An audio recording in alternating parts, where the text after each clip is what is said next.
ত্রয়োদশ জাতীয় সংসদ নির্বাচনের পর দেশের বিভিন্ন জায়গায় নিষিদ্ধ ঘোষিত বাংলাদেশ আওয়ামী লীগের কার্যালয় খোলার ঘটনাকে ঘিরে শুরু হয়েছে নতুন বিতর্ক। জাতীয় নাগরিক পার্টির আহ্বায়ক নাহিদ ইসলাম দাবি করেছেন, ক্ষমতাসীন বাংলাদেশ জাতীয়বাদী দল এর গ্রিন সিগন্যাল ছাড়া এই উদ্যোগ নেওয়া সম্ভব ছিল না। রাজধানীর বাংলা মোটরে এনসিপির অস্থায়ী কার্যালয়ে এক সংবাদ সম্মেলনে তিনি এমন মন্তব্য করেন।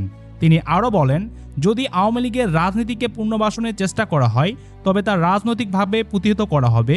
বিভিন্ন জেলায় কার্যালয় খোলার ঘটনায় প্রশাসনের জবাবদিহি দাবি করেন তিনি। এছাড়া নতুন সরকারের অধীনে গণমাধ্যমের স্বাধীনতা নিয়ে উদ্বেগ প্রকাশ করেন নাহিদ ইসলাম। তিনি বলেন, কোনো দলীয় নিয়ন্ত্রণ নয়, গণমাধ্যম যেন স্বাধীনভাবে কাজ করতে পারে সেটাই তার প্রত্যাশা। সংবিধান সংস্কার পরিষদের শপথ ও জাতীয় সংসদের কার্যকারিতা নিয়েও প্রশ্ন তোলেন তিনি।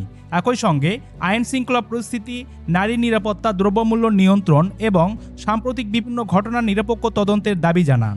রাজনৈতিক অঙ্গনে পাল্টাপাল্টি বক্তব্যের মাঝেই দেশ তাকিয়ে আছে পরবর্তী পদক্ষেপের দিকে। সম্মানিত ভিউয়ার্স, নাহিদ ইসলামের বক্তব্য ঘিরে আপনার যদি কোনো মতামত থাকে তাহলে আপনি ভিডিওর নিচে কমেন্ট করে জানাতে পারেন। ভিডিওটি ভালো লাগলে একটি লাইক দিয়ে আমাদের চ্যানেলটি সাবস্ক্রাইব করে রাখবেন।